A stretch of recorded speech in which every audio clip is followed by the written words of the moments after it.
Assalamualaikum warahmatullahi wabarakatuh. Kami kelompok 6 ekonomi C akan membahas tentang ketimpangan ekonomi sumber daya alam. Sebelum itu, perkenalkan nama saya Amalia Disa Fitri. Saya Raufda Iza. Saya Akil Fitra Ifsifar Punya. Saya Rehan Hanifah. Saya Talita Rizky Ramadhani. Saya Aurelia Asila Saputri. Saya Natalia Putri Priyantika.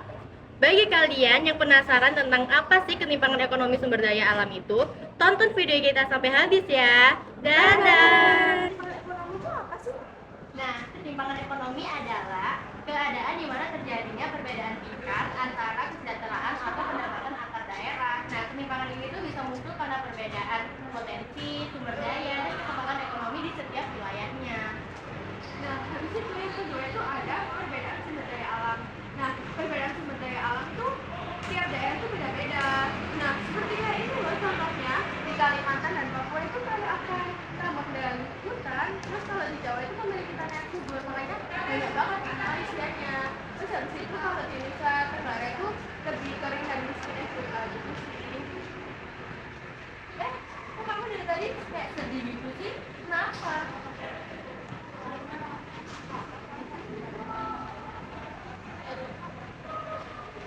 Oh iya, karena Kalimantan itu lebih kaya akan sumber daya alam kayak kenapa nggak di dalam aja?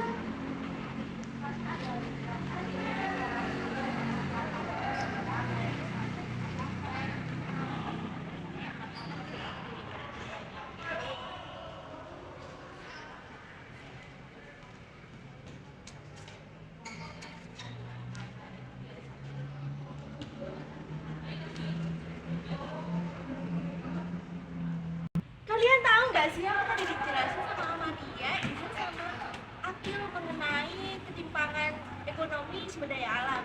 Itu mengenai pengertian, penyebab sama dampak. Tapi dampaknya sedikit sih. Terus aku cari-cari, ternyata aku menemuin dua sih, urbanisasi dan migrasi. Nah ini tuh kayak orang pindah dari daerah miskin ke daerah yang lebih kaya gitu. Dampaknya itu kepadatan penduduk di kota besar, kurangnya tenaga kerja di desa. Yang kedua ini ketimpangan infrastruktur. Daerah kaya SDA memiliki akses jalan, listrik, pendidikan, dan kesehatan yang lebih baik. Sedangkan daerah miskin SDA sering kekurangan fasilitas. Masa itu aja sih? Mungkin banyak lagi nggak sih dampaknya? Aku nih ada nih ya nih lihat ada masalah sosial dan kesenjangan juga.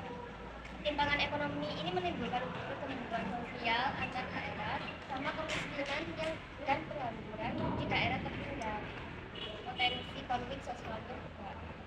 Terus ada lagi ini ketergantungan ekonomi. Daerah miskin sumber daya alam sering bergantung pada bantuan dari pusat atau daerah lain sehingga sulit mandiri secara ekonomi. Nah, terus kan kalau ada dampaknya gimana terus solusinya? Iya, pasti kan ada solusi dari semua itu. Aku nih punya nih upaya mengatasi ketimpangan akibat perbedaan sumber daya alam. Untuk mengurangi ketimpangan tersebut, pemerintah tuh memberikan beberapa cara. Nah, yang pertama itu melakukan pembangunan di setiap daerah. Nah, yang kedua itu memberikan transfer dana ke seluruh daerah. Nah, yang selanjutnya akan dijelaskan oleh Nata. Nah, selanjutnya ada mengembangkan potensi lokal seperti pariwisata dan kerajinan. Lalu meningkatkan pendidikan dan pelatihan kerja agar masyarakat mampu mengolah sumber daya alam yang ada. Nah, dengan cara ini diharapkan semua daerah bisa berkembang meskipun memiliki sumber daya alam yang berbeda. Nah, sekian nih penjelasan dari kami.